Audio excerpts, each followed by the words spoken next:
And there's still some healing that you have to do. Oh my god! It's concerning.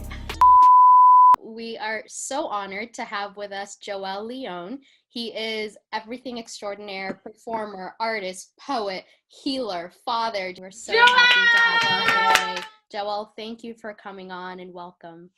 Honored, humbled. Thank you for that that beautifully kind intro. It's great to share space with y'all today. So I wanted to start off by talking about something that you mentioned when we did the intro, and it's stuck with me ever since. You said, show up in the fullness of love.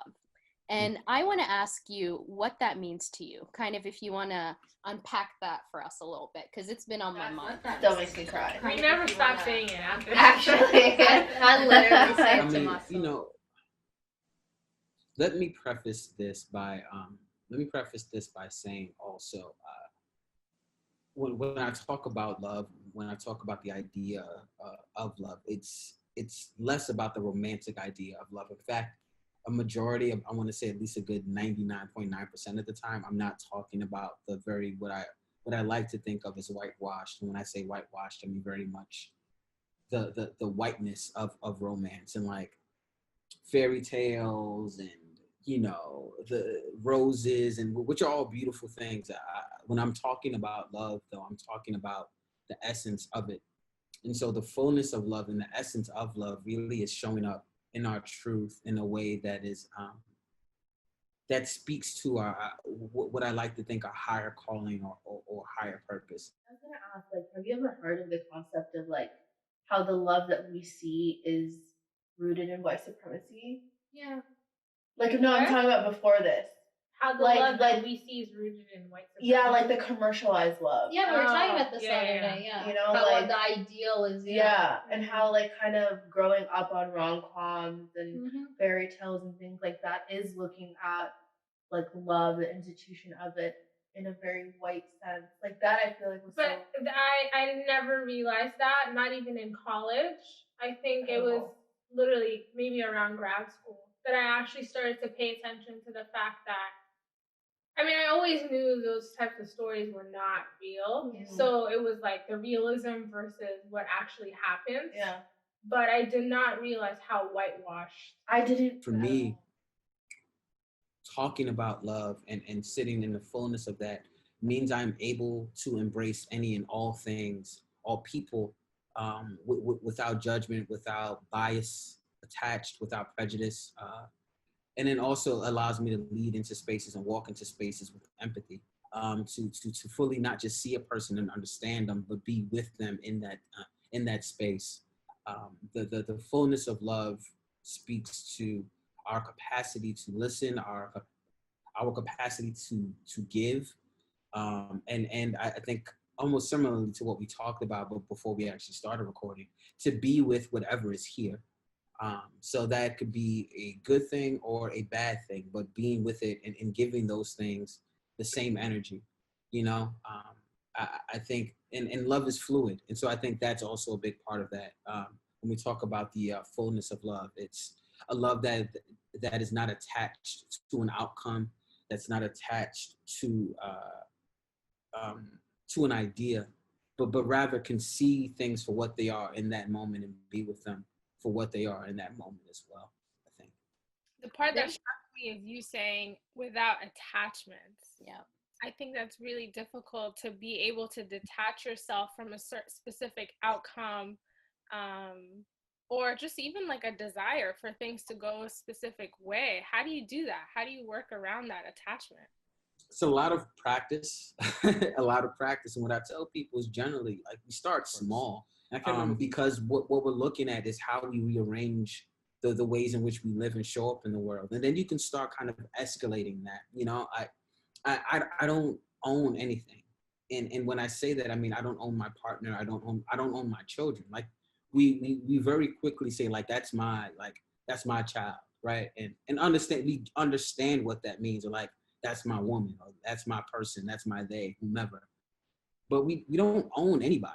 We don't own anything. You know, like, people have the ability to leave.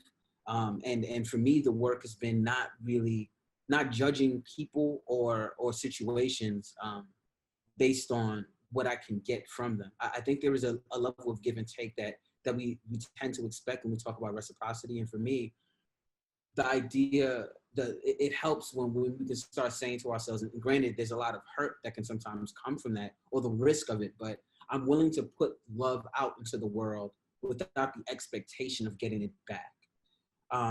And part of that is being able to recognize that the giving, right, will potentially facilitate the receiving on the other end. It may not come from the person you want, it may not come from the situation you want, but it will come. And with that, it's less focus on the outcome and more focus on the process, right? And then maybe that outcome will happen. And it doesn't mean I don't desire it. It doesn't mean I don't want it. It just means I'm not attached to it. It means that I can see it for what it is and recognize that even if I don't have it, I'm not lacking. I'm not any less worthy. I'm not any less valuable because I'm not attached to a fixed way of being or attached to a fixed way of viewing the world. And I fail at that. I think we all do. The idea is to attempt it rather than try to perfect it. He said attempt it, not perfect it. You know what he was talking about? I don't own anybody. I don't own my wife. Immediately I was thinking about Islam.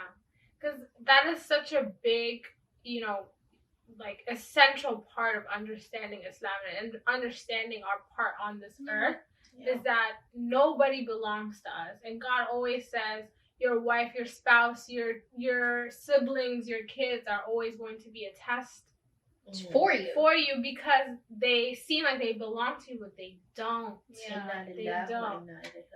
Literally. I was recently I was listening to this session by Yasmin Mogahed, and she was talking about that. She was like, our heart is like an engine sometimes, right? Or it's like an engine, and what fuels an engine is oil, like gas, not oil, gas. And if you put something else in it, it will fail. They're like the center of our heart is fueled by God, or we're Muslims, so we're saying God, but whatever being worship, right? And it's, if you put something else in it, then it will fail. Some people are so in love with like their spouse or their family or money or this or that becomes the center of their universe. And then nothing else really makes sense. And she was like, when you do that, first your life priorities are skewed. You're internally misaligned because you've put orange juice in the gas tank. And so she was like, that's why you can't focus on one thing and just focus on the outcome, because literally it's not. You're setting yourself up for failure and that other person. Because they're not meant to be the center of your world. Like even as like children, we're not meant to be the center of our parents' lives. We create our own lives. We're an extension of that. So that, I think it's really hard, because I think when you think about like romantic love, once you find your person, you're like, that's mine. Like you just want to hold on. But truly every day they make a decision to be with you. Yeah, every day. And I think that's like really hard to swallow sometimes, because they can choose not to. And I was reading this thing that was talking about the idea of falling in love. Like it doesn't make sense because it makes it seem involuntary, like it's something you just fall in, but you don't fall in love.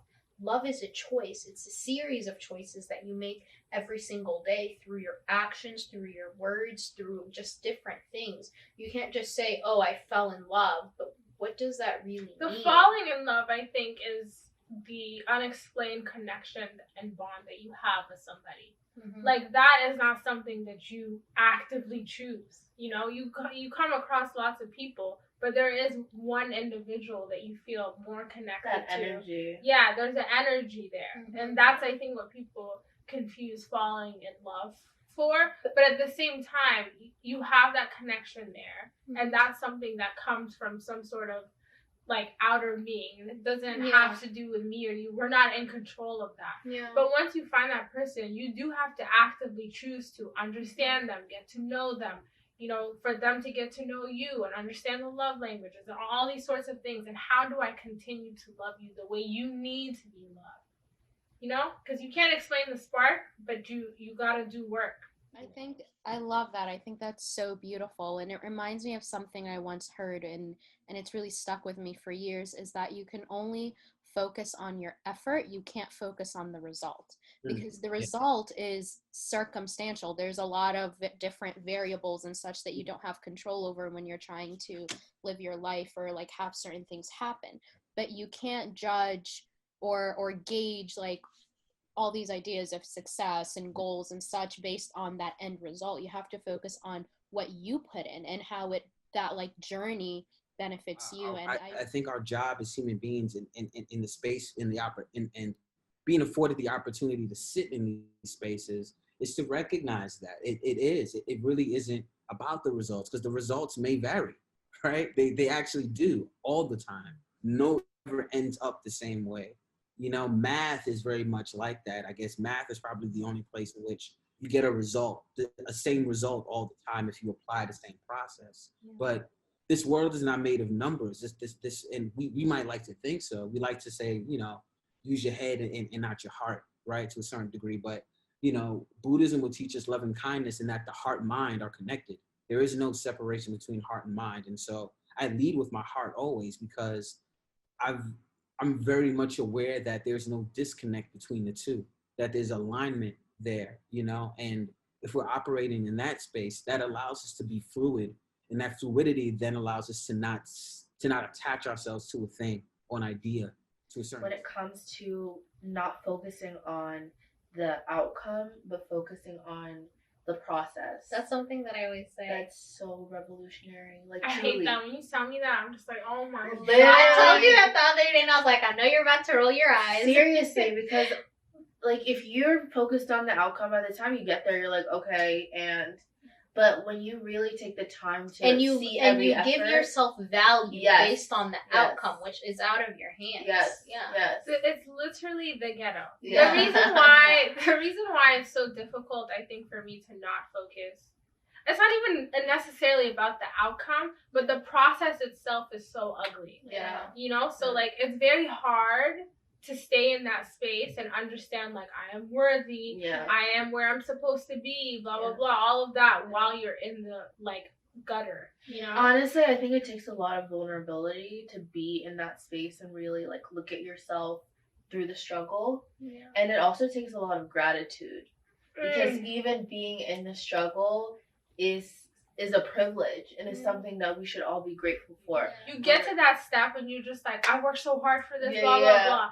Next thing you know, something else starts, it just starts itching. That is why happiness and like self-worth and all of that cannot be tied to money, job, like all of these external things, because you'll always want more. There has to be a sense of like self-fulfillment, and I don't know what Wanasa is like in English. Assurance. Assurance, exactly. Yeah. Self-assurance, and like a certain level of self-actualization where you realize that it's more about what's going on internally and how you think and how you practice gratitude and how you are to people versus any of these things. Because I'm a very idealistic person, you know what I'm saying? So when you're telling me this, I'm like, this is very much ideal. I can do this. But I'm thinking about two things. One, what it took for you to actually like be in this state of mind. And two, the recovery from the sting of a failed relationship or of a heartbreak or someone disappointing you, like, to show up in the fullness of love following something that broke your heart is very much different than to just like never experience that pain, But if we're being honest about the process, even if you think about the times that you've had heartbreak, it might hurt. Let's say it still hurts, right? Let's say you still think about it, but think about how you used to think about it 6 months ago, right? And then think about how you used to feel about it a year before that, and then 2 years before that, and then where you're at today. There's a difference. The brain will make us think that there isn't, but our process tells us otherwise. The hurt doesn't last. The hurt and the joy are very much the same energy. Our bodies are wired to give more attention to the hurt, to the negativity, to the trauma, because again, when we look at ourselves as humans and our existence as human beings, we needed that, right? Like our fight, flight, or freeze mechanisms are conditioned to fucking bears and tigers and shit. Like, So it's like we recognize, oh, this is me having to attack. This is me having to run. Our bodies are still stuck in this space. And so that's how we respond to things. But that doesn't mean we don't get to isolate those things and also see that the joy and the pain both have the same weight, and we have to give them the same weight. And that weight being, we don't have to attach ourselves to any of them because they're both fleeting. Neither of them stay. You think about Something that I recently like restarted doing was journaling.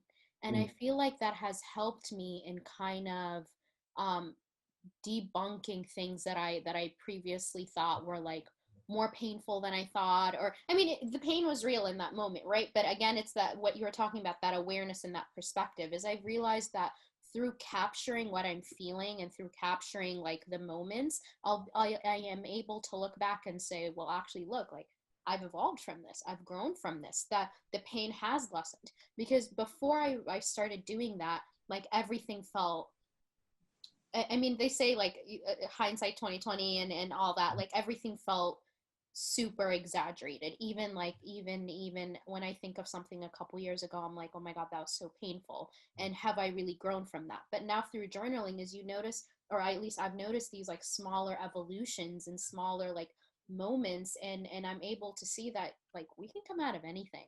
Like we can learn from anything. I mean, and it's just that awareness that I think is so valuable. Yeah, and I think journaling is a great tool because it allows for deeper reflection. And if you're the individual that goes back into your journal, you know, having regrets actually isn't a bad thing. And it's something I learned from Brene Brown. Shout out to Brene. Um, you know, um, she talked about in length about regret, and the idea really of regret is we get to look back at our past and go, oh, okay, I've learned from that experience. The regret, and the thing is about the regret, again, with any emotion, it doesn't mean we're attached to the regret, right? To potentially even the guilt or the shame that comes along with that, but we're able to sit with that regret and go, oh, there's something that happened in the past that I'm not proud of, and because I can look back at that and say, here's what I maybe did that wasn't appropriate, it allows us the opportunity to adjust to that. So I think for me, when you talk about regret, I've never really dwelled on that. I think that's just something that my brain has never really like stopped to think about. I'm mostly looking at patterns and then looking at how can I improve certain things.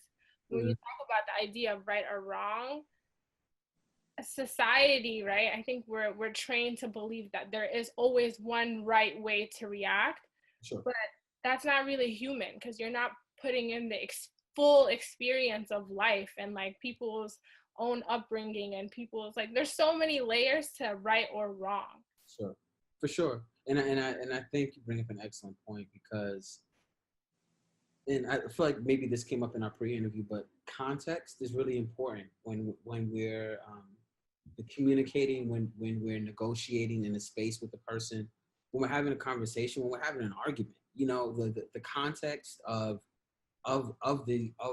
this space means a lot. So when I'm saying context, it means the past of the person, whether that past be their family history past or the past in the last 24 hours.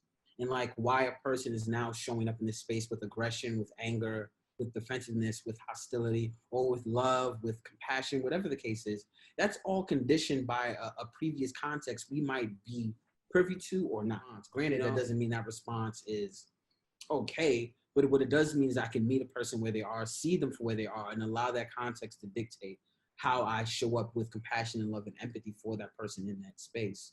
That changes the flavor a lot of how we get to communicate with each other if we're paying attention to it and if we're allowing space for that to show up. I do that a lot. I'll notice somebody's pattern or like the way that they behave towards me, and then I'll think back and be like, well, this happened in their life and I feel like this is a projection and well, and I think my friends know that like I think sometimes it sounds like I'm making excuses, but for me it actually helps me accept whatever way they reacted because it dissociates like me as a person from their reaction and makes it not so much about me but understanding like this is a whole person with the context, right? And it's led them to react this way. And then I can make a choice and say, am I going to be patient with this? Do I have space to take this on, right? And like learn how to deal with it? Or is it something that for me is just like, I can't deal with, this particular, whatever it is, right? But I do that a lot, and it does sound sometimes like I'm making excuses because I stick around for a little bit, right? And I'm like, well, because I understand why they do it. Yeah. Then maybe we can work through it. You know what I mean? And I think, and I think that's a valuable insight because realistically, what you're also talking about, we're talking about boundaries, and I think boundaries are probably the most important part of that. Well, one of the most important parts when we're talking about navigating spaces in which we're using context in a way to deal with people we care about. Because boundaries are explicitly that. Like, I can understand and I can even reference while we're in this space, there's a past you that is showing up here, a projection, whatever the case might be, that is affecting and flavoring how we're communicating with each other. And so but I'm willing to stay because A, B, C, and D. Maybe I have the capacity to do so. Maybe because of my understanding of what you've been through, and maybe you've been super consistent, and maybe this is a one-off, or this is only whatever. Boundaries also say, I love you, I see that, I understand that, I have compassion and empathy for you, but I'm leaving you alone. And I think we tend to look at, oh, I'm making excuses for a person, when it's like, I'm just seeing the humanity in a person. I think the problem is that we sometimes see the humanity in a person, even if that person is toxic, in that situation, and rather not even the person, but that situation in the space that they're creating is toxic, and us staying in that because we're not using our discernment to say, this is not safe for me in my spirit. This is not healthy for me. This is not serving me, or is no longer serving me. And also, this is not conducive to the way I've decided this is not conducive to like how I've set up my value system. And so looking at giving people the space to fuck up is not unreasonable. I think that's human. I think even with cancel culture, and I've been stressing this a lot, forgiveness does not mean lack of accountability. We get to forgive people while holding them accountable, and forgiveness does not mean I bring them back into my life. It doesn't mean kumbaya and have a fucking hug circle. It's, oh, you fucked up. I see that you're doing the things to attempt to rectify that fuck up in a way that feels substantial. You're owning that fuck up, right? You're being accountable for it. And that still doesn't mean I get to allow you back in my life. I can still say I see all those things. I have love for you, but nah, I'm good. We're done. And that is okay. What is also okay is to say, I see all those things, and yes, I take you back, maybe in a different space or maybe in the same space, but we get to allow that. We get to make room for that as human beings. Boundary setting is so important because I think boundary setting is really the foundation of love. I love you, and so I'm able to create space for what I need, what I want, and also what I do not need and what I do not want. And being able to be honest with that, with and for yourself first, right? Because people will either adjust or they won't. And unfortunately, what tends to happen is we create boundaries and then we adjust boundaries specifically because it makes another person uncomfortable. Now, granted, if there's a level of discomfort that feels reasonable based on your experience with this person and the space that you have and hold, that is very different. I think that is very different than a situation in which we're adjusting boundaries out of fear. We're adjusting really it's about adjusting boundaries out of love and not fear. If I'm adjusting my boundaries because I love this individual, I know that me adjusting this I'm not going to be devaluing myself in any way. That's love. If I'm adjusting my boundaries because I'm afraid I'm going to lose, I'm adjusting them because I feel like I have to, I'm going to lose this person. But in that same breath, I'm sacrificing the things that I hold valuable and dear to me. Then I think that deserves some more introspection and some deeper digging as to why. And a lot of the times I feel like folks who are doing that digging will see that that's almost been a habit to like kind of adjust boundaries depending on how uncomfortable another person is at the sake for the sake of your own clarity and peace of mind. And I think Brene Brown said that when you have boundaries and when you communicate them, it keeps you away from resentment. Because and the way that I kind of interpreted that quote is if we're feeling things and like having some sort of perspective in our head and we're not communicating that, then you're like, then why doesn't this person know? Like it should be clear. And then you begin to build that resentment, but it's like you never communicated. And it's important to first communicate with yourself what you expect, because whenever you're feeling that resentment, it's like, why do I resent this action? And it's like you have to do some of that digging yourself before kind of putting the blame on the relationship. Absolutely. It is our first love, should be self. It's generally not, unfortunately. And again, I think society has created that condition. And I also think, especially if you're a woman, especially if you're a Black woman or one who identifies as such, as a woman, um, being a Black woman in this world, being a Black woman in America, especially, the world will condition you to believe that there needs to be a sacrifice of self for the greater good, and sacrifice completely of self, meaning that self is non-existent, and not in the way that Buddhism talks about a self is non-existent. Because when Buddhism is talking about a self is non-existent, they're talking about freedom, like me not attached to a fixed identity of who I'm supposed to be and how I'm supposed to show up in the world based on conditions.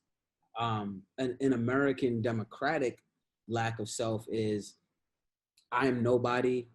I feed a machine, and then that I will get back something, not love, but I'll get something from the machine because I'm pouring into it. I'm sacrificing all my physical, my well-being, my sanity, myself for this. And it takes a lot of reprogramming to get to a space of continuous healing where we can say, it is me first, and me first is actually healthy. It's overused. It's a kind of a trope, but it's true. It's an antidote that rings very true. And it's my oxygen mask first. Like I can't show up for others. I can't show up for my community if I'm not doing the work to unpack my own trauma, to unpack my own triggers. Because I think also too, that's really important. I feel like for us, it's very easy to say I'm triggered by something. Yeah. Sometimes we're not triggered. Sometimes I think it's just a misuse of language. But when we are triggered, comfortable. right? Yeah. But I think when we are triggered, it's we tend to just respond without saying to ourselves, okay, what work can I be doing to unpack these triggers so that I'm less triggered? Because the things that triggers don't go away. And I think that's what I get frustrated with us sometimes as a community. Even it's the triggers aren't going to disappear. And so for us, it's how do we respond to the triggers in a way that doesn't disrupt our nervous system?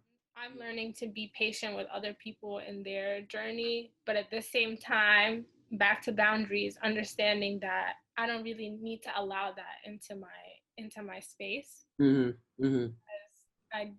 I feel like I've moved past that point where I'm giving from my emotional energy and mental energy into something I feel like, this person needs their own journey, and maybe I'm just not going to be a part of that, and that's okay. Absolutely. And I think that's super important. Super important. Because what we're doing is saying, I respect your path, but it's not mine. And I don't need to walk alongside you in order for you to be healed or to find your healing. That's not my job. Right. Not my job. And I can make it my work if I have the capacity to do so. And also, I think when we talk about discernment, it's also that the person is meeting me halfway, and I can see that the person is actually engaging in a way that's helpful and intentional and safe, and not like demonstrative or in a way that's manipulative or an attempt to gaslight me or a situation. Like I think discernment plays a role in that one. It's like there are people who don't know, who are maybe ignorant to a truth or ignorant to a cause or a situation and are actually trying to learn. And I think there's a way we can, if we want to, if we have the capacity to create space for that. And there are others who are just being assholes. Yeah. And it's like, I'm good. I don't need to make space for that. Yeah. No, you're right. Okay. So after you've realized, let's say you no longer want to make space for something or for a situation or to some form of treatment that has happened and you walk away from it, then how do you, and I know we asked you this during the intro, but how do you then kind of re decouple but also trust yourself again? I mean, it not to overuse the term, but it's a process. I think it doesn't happen overnight. It won't happen in a day. It might not even happen in a week. I think the work for us is really to allow ourselves the opportunity to be with whatever's here. And part of relearning that trust and growing into that trust is us is being patient with kind of the ebbs and flows of that. Like it's not going to be perfect. Like I tweeted something earlier today. It's not about perfection. It's about love. It's not about getting it absolutely right the first, second, third, or fourth time. It's about recognizing that this is the totality. Like the human experience is vast, and the totality of that is something that we won't probably ever understand, even after our physical leaves here. And so the goal is to how much peace do I want to create for myself while I'm here, and how much suffering do I want to create for myself? Like pain is evident. Pain is always going to be here. The idea that we suffering, that is our attachment to pain that continues to grow if we're not unpacking and being with these things in a way that's productive and intentional. And so trusting ourselves is really getting back to the source, is getting back to the root. Um, and and I think it's something I mentioned in the pre-call. It's like, what were the things that we were doing before the hurt, and how do we revisit those things? And sometimes those things are not pleasant anymore, but I think there's a way that we can reestablish, I think, the mechanism required for us to be present for what speaks to us, to what heals us. And then also potentially even finding new things, like there was a way or there was a person that we were attached to, right? Or a way of being, whether we wanted to or not. Like when you're in a relationship with a person, there's a way you just get used to being. Like you do things together, you don't do things together, but there's this energy that's being shared. And when that person and yourself have dissolved that relationship, whether that be a friendship, a business partnership, or an intimate like sexual relationship, a marriage, whatever, there's some level of disconnect that needs to happen. And part of that is also being able to grieve. And I feel like that's probably the most important part, really. I probably should have said that from jump. Giving ourselves the space to grieve what no longer is really the first step in us ensuring that we can find peace for ourselves and also begin to trust ourselves again. Because if we don't grieve that process, then we are essentially walking around unhealed, because we haven't let go of the hurt that was attached to whatever ended.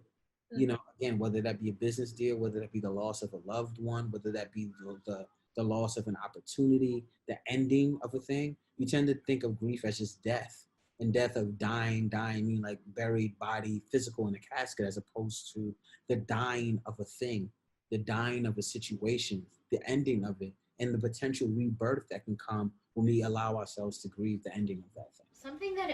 Something that he said, I think, during the pre-brief was he was saying that one of the ways to kind of begin to heal after you decide to walk away from a situation is to sit in stillness. And I feel that that really struck me because it reminded me of Pico Ier's book, The Art of Stillness, and how he talks about the importance of sitting with ourselves, whether it not just like through meditation, but just literally just sitting with ourselves and deciphering in our head what we like, what we don't like, what our priorities are. Because oftentimes, like, our lives are so just busy all the time, whether it be work, social, family, all of these things, that sometimes we lose ourselves in it. And particularly after like a relationship or a breakup, you feel lost. You're like, who am I? So you need to go through a process of decoupling yourself to what he said and exactly like refiguring out who you are and what you like. And I don't know, that was just really powerful. What does that mean to you guys, though, sitting in stillness? Like, is that like the self-care, like getting your hair done and nails, and like what is sitting in stillness? For me, that's not it. I what's it called? Remember the live we did where she was talking about self-care versus self-compassion? Mm-hmm. Self-care is like that outwards of like going and getting your nails done and going and getting a massage. But it's more about that self-compassion, about how you talk to yourself, about how you continue to validate yourself, give yourself, to what we were talking about earlier, give yourself value and give yourself like that self-assurance. And I think for me, sitting in stillness means like questioning myself more. Saying like, did I like this person? Or did I like this thing because someone told me I should like it? Or someone else was interested in it? Or did I like it because I liked it?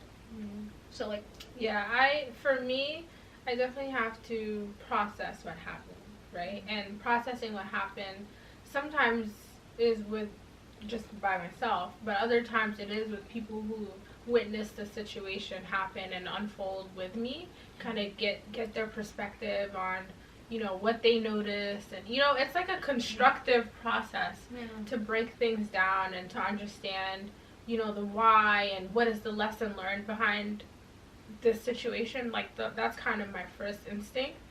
The logic kicks in to protect myself from the pain, right? Mm-hmm. And then once I logically go through it and understand what happened, then now I'm face to face with, I actually cared about this person, and this just literally fell apart, and, you know, I had hoped it had went differently and all of those things.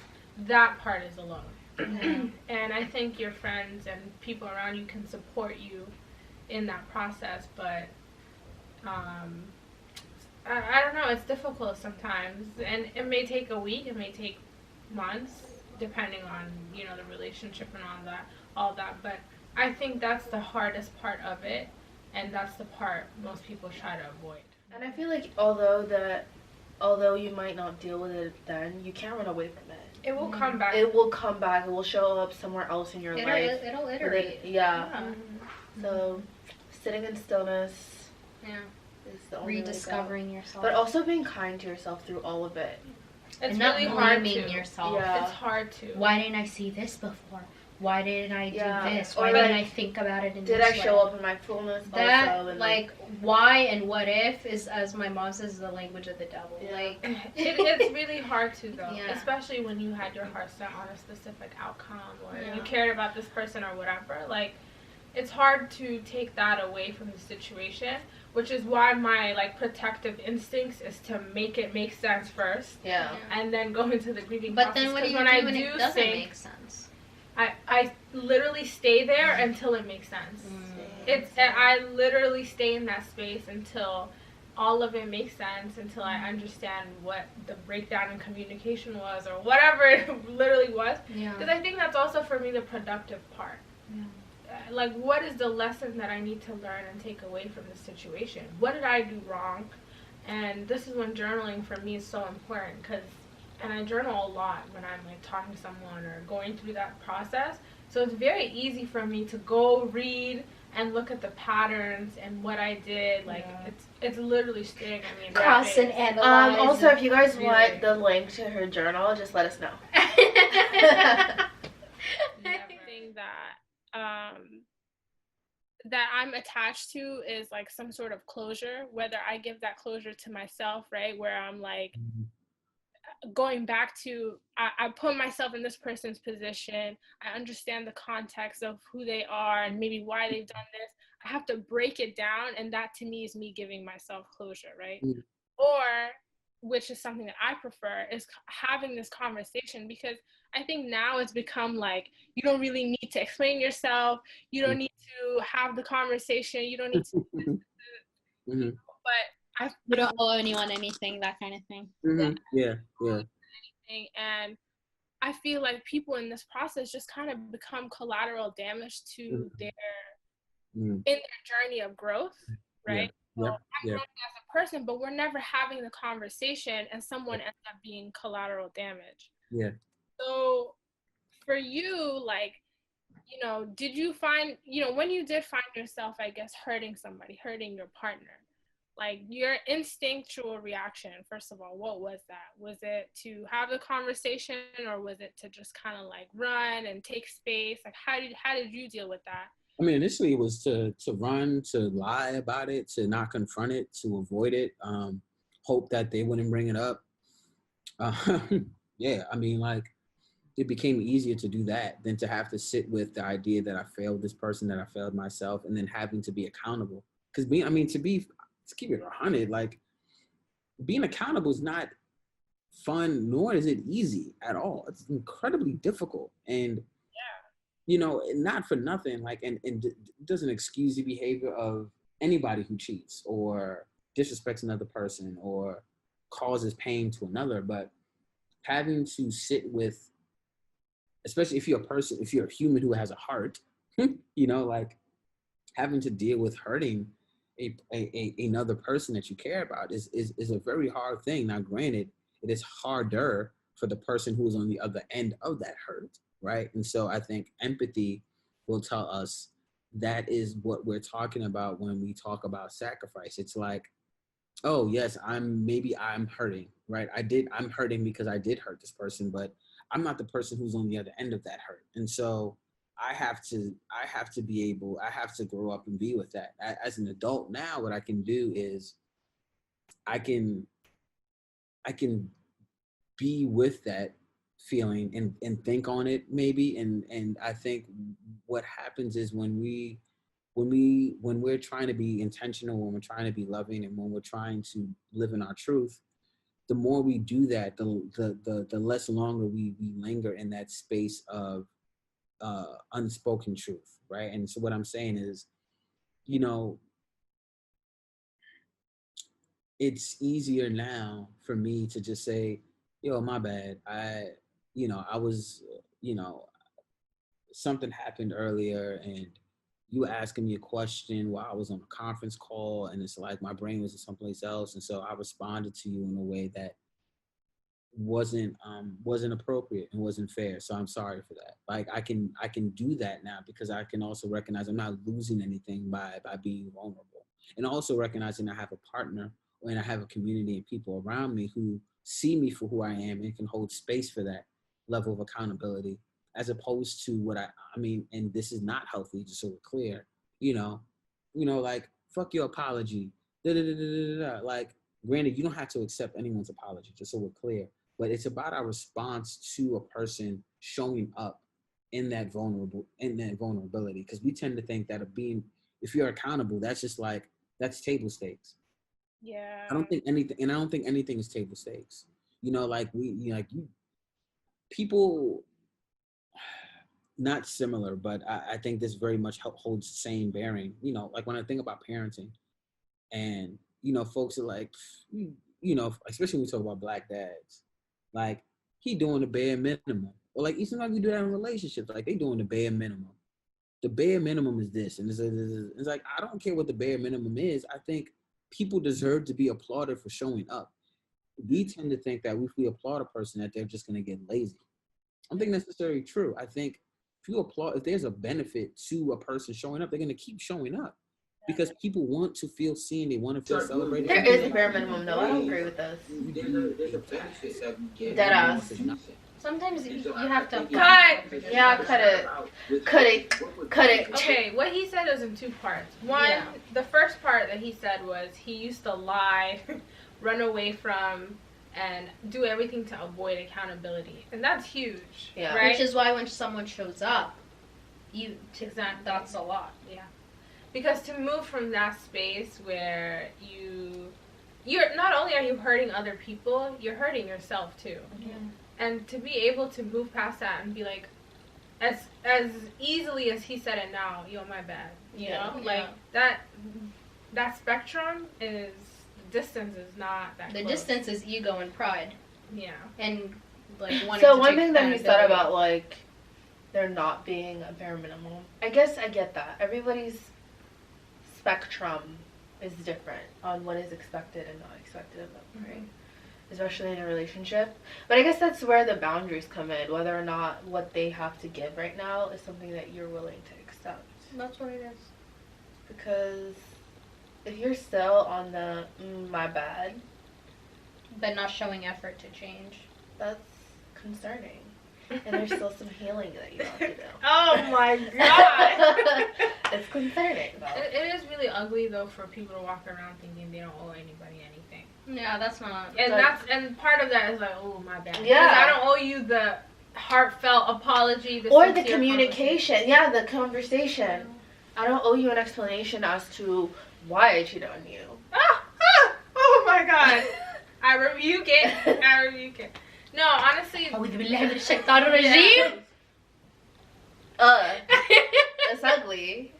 We don't bring that into the honestly, I think for me, I have a hard time like understanding people like that. But there's people like that. Guys, the thing is, some people don't know why they did something in the first place. If he doesn't know for himself, how is he gonna tell you? But I can't let you just squirm. But he doesn't know. He's just acting based on his whims and desires. Sucky. He doesn't know it's because he's unhealed and needs to do X, Y, Z. But does that mean they still don't owe you an apology, No, a of course they do. conversation? Because you know right from wrong. Yeah, you What know you right do from is wrong. wrong. Yeah. Exactly. But a lot So of you people may not also self-validate and they give themselves excuses and they make themselves right to when they're wrong and all of these things. Partner makes a slamming ass dinner and you like, man, she really, the way she put that salt on that spinach tonight, it was something different. It's okay to garlic salt. You know what I'm saying? It's like, it's okay that she was hitting you with the salt bae. Like, you can acknowledge that and you can say that without it being like, well, anybody can do that. So what? But they did it for you. You know what I'm saying? Like, anybody can do it, but they're doing it for you in this space. That is all that matters. This also reminds me of when we were talking about the role of engaging kind of family and friends in the healing practice, but also in kind of alleviating crushing relationships. Because let's say like someone did get you a flight to Dallas and you're like, they know I don't like Texas. And then someone can say like, well, it is about that. The action, it's about the time they took. It's about maybe they love Texas and they want to show you it from their perspective. Like all of that. And I just want, if you can like delve into that a little bit. I think that's actually a great question because I think this does come back to boundaries. It also comes back to love languages. Yeah. You know what I'm saying? Like maybe flights aren't even your thing. Maybe it's like, I just need to know that you love me and you don't do that. So you can book me all the flights in the world. You can cook me all the dinners, but you don't communicate to me. I don't need things. I need this, you know, or maybe it is acts of service. It's like, yes, get me that flight. Yes. Cook me that dinner. Yes. That's what I need. Like we're all different. And so I think, again, we get to hold multiple truths within the same space. And so I can I can appreciate the effort while also acknowledging the fact that I don't want this, or I don't, like to your point, I don't like Texas. And even this person wants to show you Texas. It's also being like, thank you, I appreciate it. However, this is you not paying attention. And this is why I get, me and my lady talk about this all the time. There was this video, and this video, I think they were husband and wife, and she was giving birth. It was a beautiful moment. But I felt a type of way because it was like a camera set up, and he had printed out like these big ass cards that were like, I love you. And then there's another card he flips over, and it's like, you're going through a really important moment. Is it as she's giving birth? I don't know. All I know is I remember seeing the video and being like, hey, this woman is giving birth. Okay? Like, it's not about you. If somebody else is recording that, yeah, fine. But you set up a tripod. You got all this elaborate, like, this is not so impersonal. It's like I cringe when I see like engagement videos that are taken, like, it's like, shh, watch, I'm gonna record myself doing this thing. Like, it's different when other people go out of their way to record the thing for you, because then it's you removing yourself from the experience and other people being amazed at the love, as opposed to like, yeah, I'm gonna take this video of me laying all these roses on the floor and the lady walking to the tub. Like, that's performative. That's not that's whether that's loving or not, there's ego attached to that, because ego is saying I want other people to see and what validate I'm my doing love. in order This to part was affirm fire. how good I am. This was it. Yeah. You know, like that This was doesn't. it. You know, it's like when people film The themselves. friend doing really good things. slickly said, Because I have a people- friend It's like, who used no, to. like, The friend was me. yeah.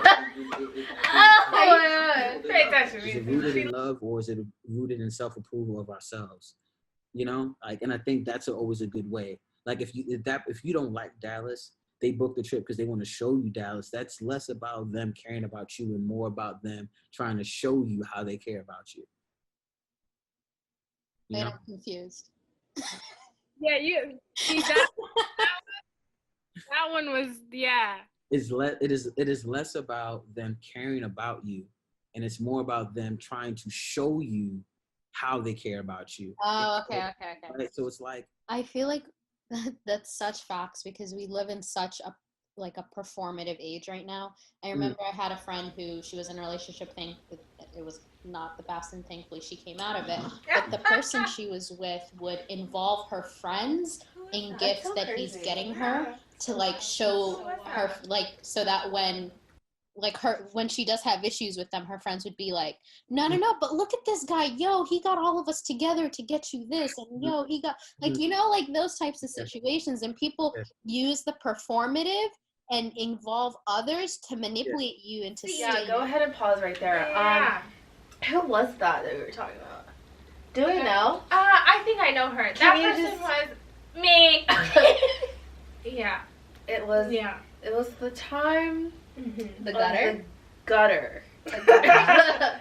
But the facade of it all was beautiful. Very much I mean, it was just. Honestly, it worked because Mr. Nice Guy. Because we were like, wow, that's so sweet, so thoughtful. I used to be so annoyed and frustrated, and I never really understood. I mean, I always knew that it was a form of manipulation, and that was the main thing that was frustrating.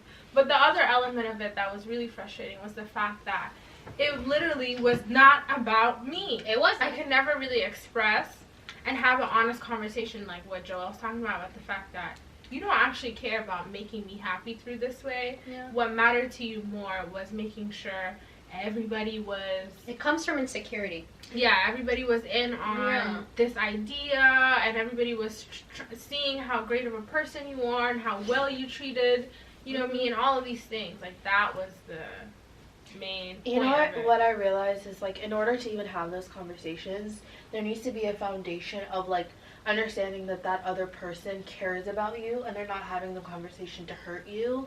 It's about them being honest about how they're feeling and how you're making them feel, you know?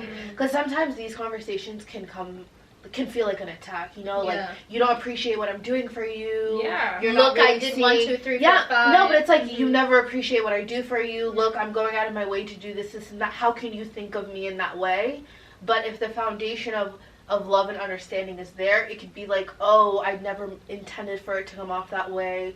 I'm going to change the way that I do this thing for you or show you that I care about you. You know, it kind of removes the ego of like, oh, you never see all the things that I do for you. So in those situations, does that person need to be told that what they're doing feels performative? Yeah. So that's what I'm saying. In order to have that conversation be productive and for it to come off the way you want it to, there needs to be a foundation of real honesty and love. Like, it needs to be there. It's like love language. Yeah. How do you want to be loved?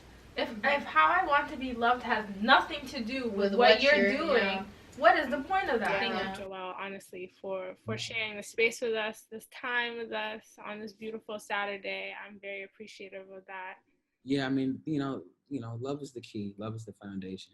And the more we can pour love into ourselves, you know, the easier I think it does become for us to pour love into each other, you know. And so, you know, walking with an open heart and an open mind, it just facilitates more growth. Thanks so much, Joel.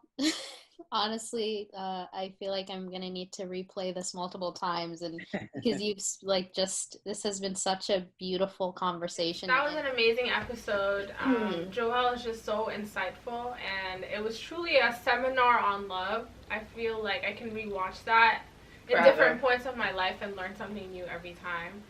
And Just the themes that he talks about, the way he says things, like I feel like connects to so many like experiences that I've had, yeah. and just the focus on love and healing is so like it's out of this world. It's beautiful. To move from a place of love all Yeah. the time and put your ego aside, like that needs to be reiterated, especially in our society now. That's not the mantra that we hear, you know. It's always self first. Yeah, Self first. like you said, showing up in the fullness, being real and honest about your vulnerabilities, what you're going through, and just being open to different experiences and different forms of healing throughout your life. Joelle, we really appreciate all the time that you took to chat with us. This was truly a beautiful and incredible conversation. And everyone, please check out our Spotify and our Apple for the full conversation. And thank you guys for always supporting us. Please let us know your thoughts and your own experiences. Feel free to share with us, and let's talk about this some more as a community. Yeah.